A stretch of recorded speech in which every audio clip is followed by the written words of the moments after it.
Soube que a morte apresentava-se na casa, quando de tão imerso no sono, tu parecias acolhê-la em teu corpo.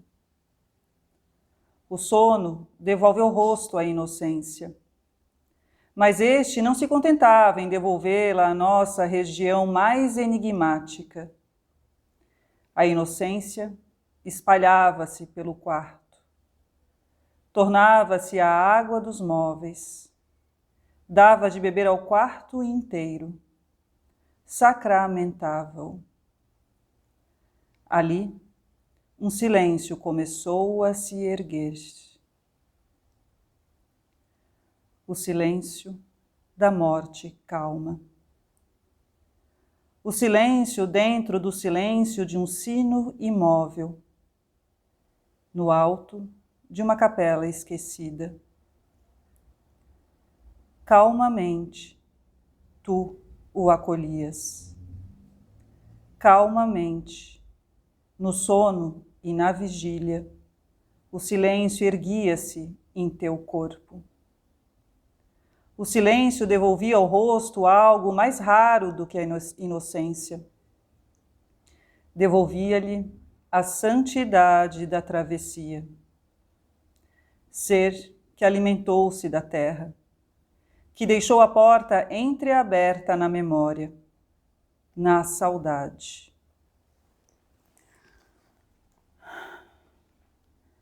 Situa-me na poltrona na qual gostavas de ficar só. Respiro profundamente a lembrança de tua imagem ali em retiro. Endereço-a ao meu coração, tênue e vívida. A manta estendida o dia inteiro na varanda guarda em seu cheiro a lembrança do sol. Ressuscita-o à noite. Ressuscito-te agora.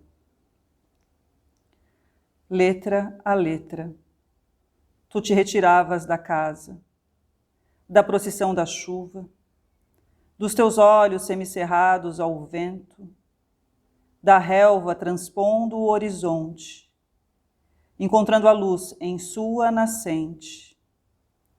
Letra a letra, tu abdicavas do chão da cozinha onde te esparramavas, da intimidade comungada como uma oração contínua, dos travesseiros brancos, sempre próximos, sim, sempre próximos.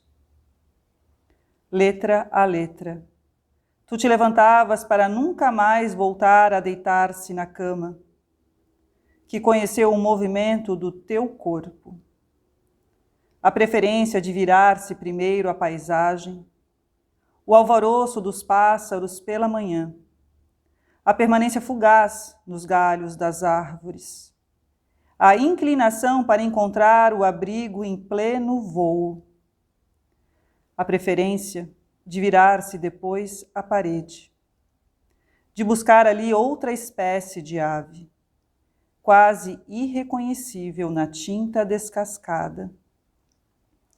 A vocação para procurar na região mais enigmática de Deus outra janela, circular e com cortinas mais leves.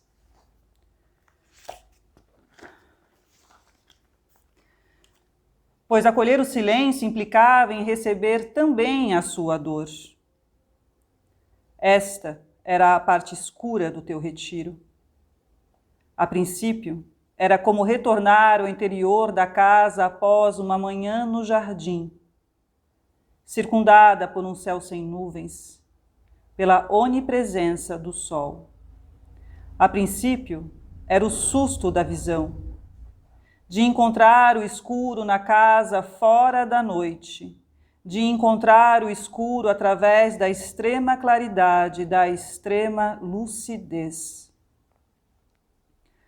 Situo-me na escuridão e no instante que tento mensurá-la, sou surpreendida pelo silêncio. O silêncio dentro do silêncio, dos restos de velas guardados numa gaveta. O silêncio dentro do silêncio de uma cidade vazia que nunca desperta. O silêncio dentro do silêncio da cadeira quebrada e abandonada na varanda. De um parque com brinquedos velhos, onde crianças meditam e não crescem. Pois o silêncio da escuridão interrompe a metodologia dos relógios. A escuridão, ainda que pareça o avesso, nos ensina a calma.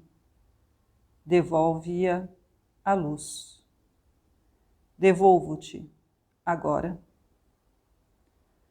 Letra a letra.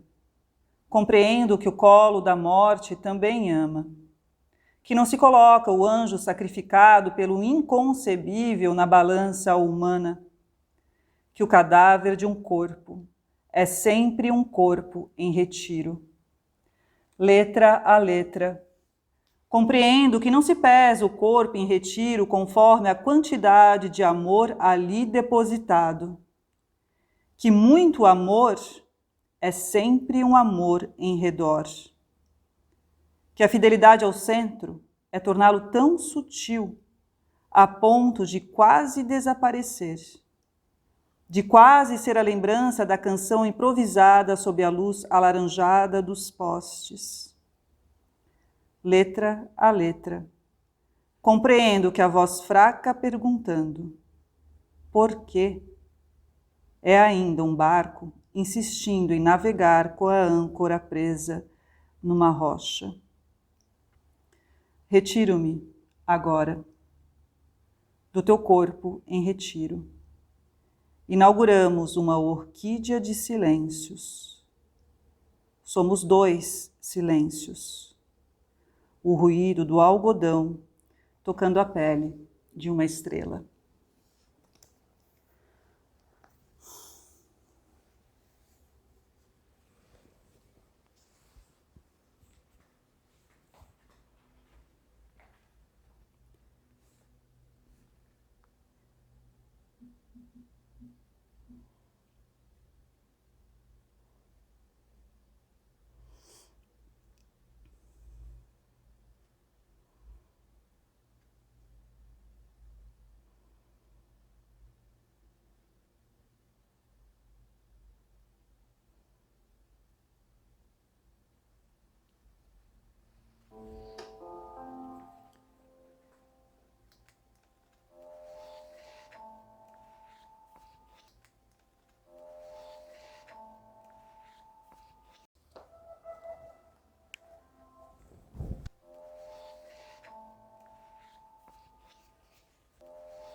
Eu vou ler agora um poema do Explorações Cardio-Mitológicas.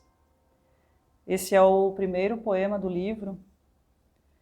E eu escolhi ler este logo após o primeiro poema que eu escrevi do Tanatografia da Mãe. Esse primeiro poema que eu escrevi do Tanatografia da Mãe foi o poema que me fez descobrir a voz do livro. Depois dele eu comecei a escrever incessantemente, assim, eu passei acho que uns 2 ou 3 meses escrevendo o tempo inteiro. E foi um longo processo, né? Então, até eu descobrir sobre qual era a figura central desse novo livro, né? Do Tanatografia da Mãe. Eu lembro que ele começou a surgir no finzinho de 2019, no mês de dezembro. Apareceu uma frase para mim, foi uma frase que eu disse assim inesperadamente, ela praticamente rompeu assim da minha boca.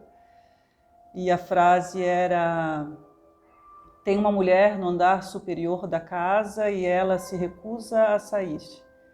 Então, eu acho que um livro, às vezes, ele surge de um não saber, né? E essa frase, quando ela surgiu, ela é uma frase muito enigmática para mim, né? não sabia que mulher era essa.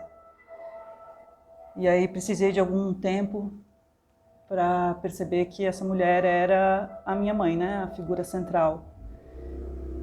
Que é uma mãe que se confunde com a filha, e uma filha que se confunde com a mãe.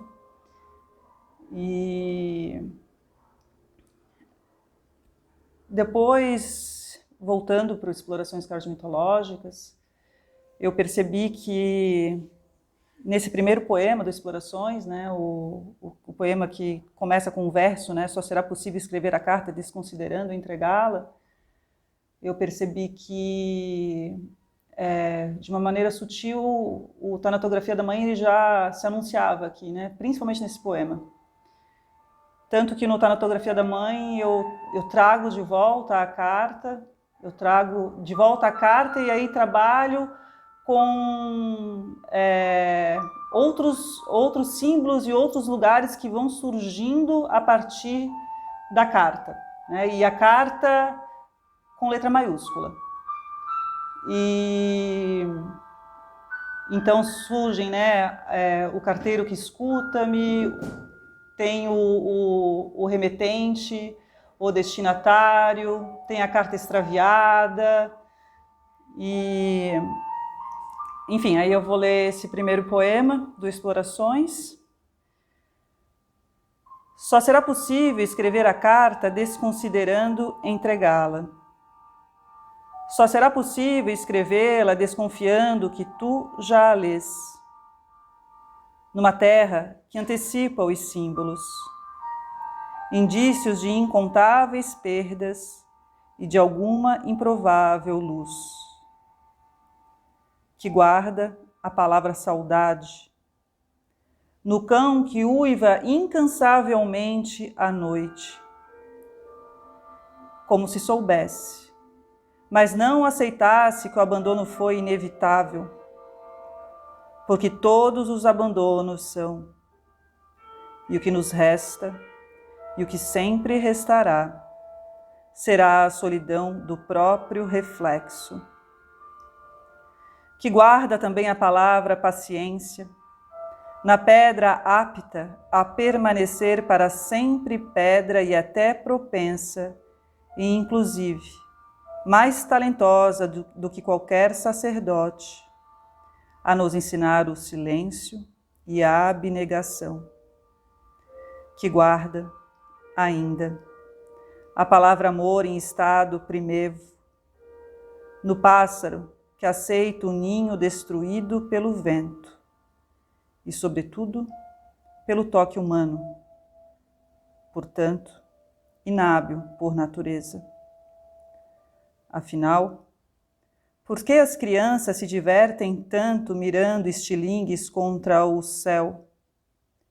Esta é uma das 87 perguntas que não te fiz. 87 respostas que não tive. Mas não há alternativas. Não há nem mesmo uma única alternativa, a não ser agir como cão, pedra e pássaro. Quando o estoque de velas foi gasto de maneira inapropriada, numa despedida que serviu para tudo, menos para dizer adeus. Só será possível entregar a carta imaginando-te velho, ainda mais velho do que quando te conheci, sentado numa velha cadeira, fumando um velho charuto, sozinho numa velha varanda, diante de uma velha paisagem, tão velha quanto a ideia de Deus. Eu falei do poema e esqueci de mencionar que eu voltei para esse poema e senti que havia já um anúncio da Tanatografia da Mãe nesse poema, porque em algum momento eu me dei conta, eu percebi que esse destinatário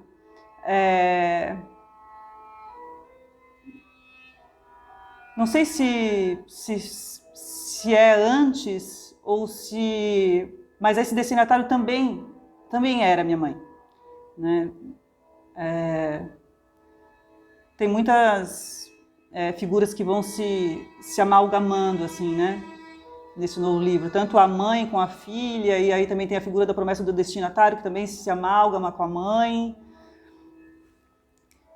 E essa pergunta, né? A criança também volta de uma maneira muito forte no Tanatografia da Mãe. E aí essa pergunta deste poema, né? Afinal, por que as crianças... Afinal, por que as crianças se divertem tanto mirando estilingues contra o céu? Tem uma outra pergunta nesse novo livro, que é mais ou menos uma construção bem parecida, né? Mas aí vai perguntar assim, né? Afinal, por que as crianças chutam o mar com tanta fúria?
Quando eu voltei para Santa Catarina em 2018,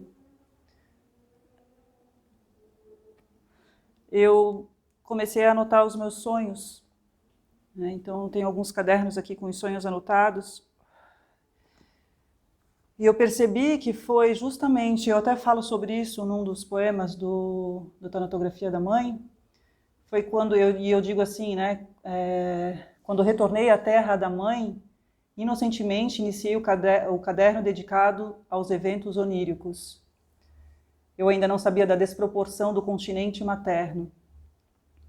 Então, no processo de escrita do livro, eu trouxe esses sonhos, alguns desses sonhos, né, que eu tinha anotados, eu trouxe para o livro, e eles não só... Às vezes, assim, os sonhos, assim, né, que tem umas pequenas narrativas, umas pequenas histórias, e trouxe muitas imagens oníricas para os poemas. E eu acho muito impressionante, assim, como não é um simples encaixe, né? A gente não insere, assim, gratuitamente, né? A hora que a imagem entra no poema, parece que o poema estava esperando por aquela imagem, né?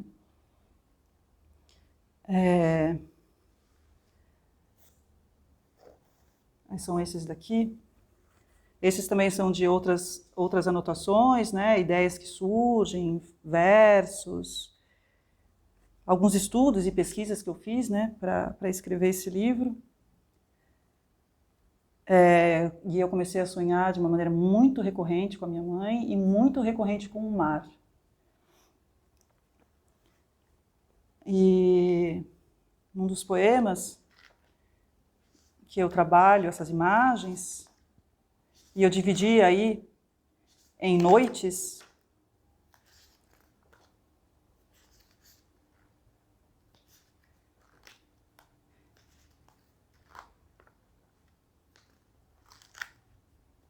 eu fiquei pensando que quando a gente conta os nossos sonhos para outra pessoa, é um momento de tanta intimidade, né? Contar um sonho, o teu sonho para alguém.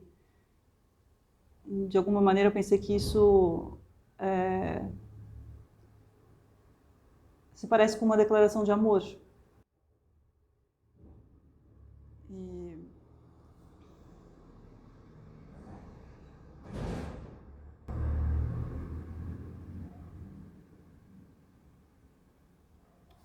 eu vou ler esse poema, esse que eu já citei o início agora. começa assim, né? Quando retornei à terra da mãe, inocentemente iniciei o caderno dedicado aos eventos oníricos. Eu ainda não sabia da desproporção do continente materno. Primeira noite. A mãe esvazia a casa. Arranca os ícones das paredes do seu quarto.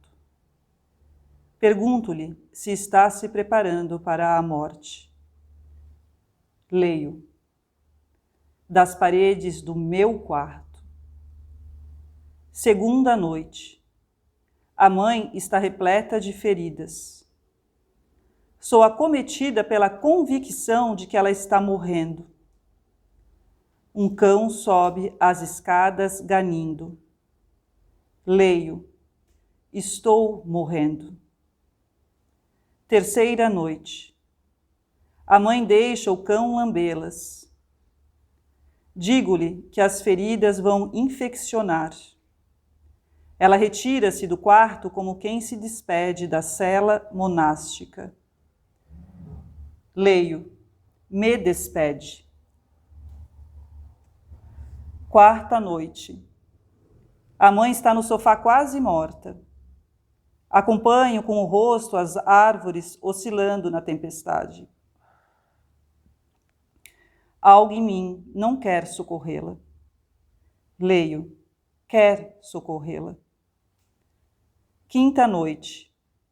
A mãe permanece imóvel. Na rua, um grupo de jovens volta de uma festa. Parecem falar sobre o amor. Despeço-me de ti como quem solta a própria mão na beira do precipício. Leio. Como quem solta a própria mãe. Sexta noite. Recebo a confirmação da sua morte. Choro feito uma criança perdida em casa. Deito-me na cama vazia da mãe. Ela escutava música com os olhos fechados. Leio, vazia de mãe.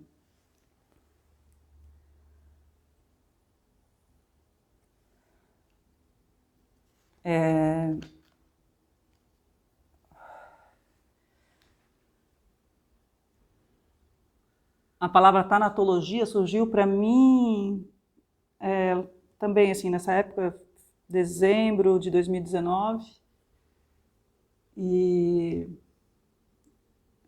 aí eu ficava pensando, né, qual é a morte que eu, né, tanatologia, o estudo da morte, qual é a morte que vai ser estudada nesse livro, né?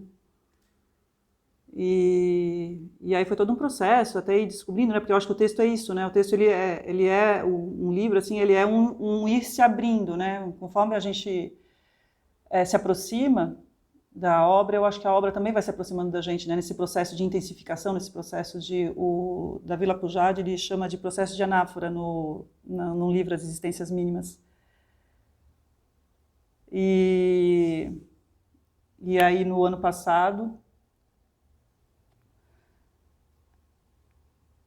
dia 2 de julho de 2021, a minha mãe faleceu. E eu achava que o livro estava pronto e depois disso percebi que o livro não estava pronto. Então eu voltei para ele, escrevi uma espécie de epílogo-poema, um longo epílogo-poema, que chama A Queda da Mãe. E depois que eu terminei esse poema, eu falei, agora sim, agora ele está pronto. Né? Do que a gente pode chegar assim, né? Mais próximo assim, do que é estar pronto, né?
Essa é a minha casa. Eu me chamo Isadora Krieger. O Tanatografia da Mãe eu assino Isadora Foz Krieger. Foz é o sobrenome dela.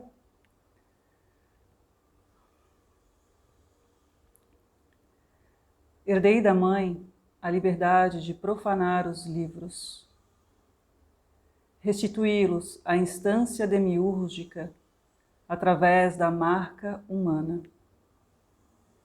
Eu não me sinto só porque converso com os livros.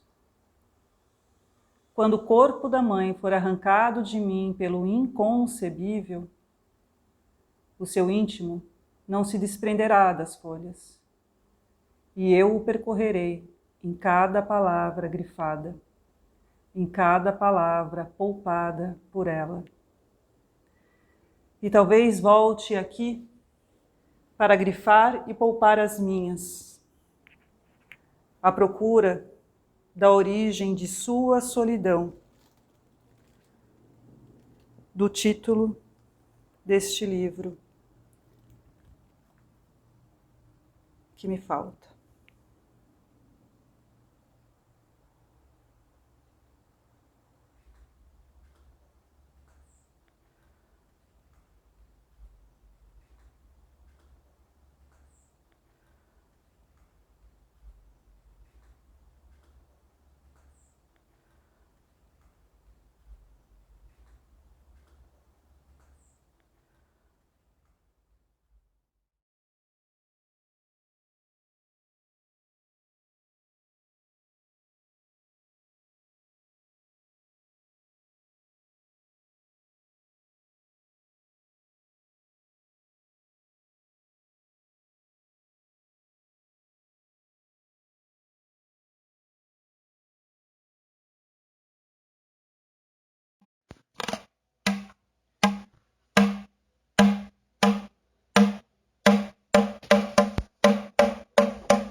Okay.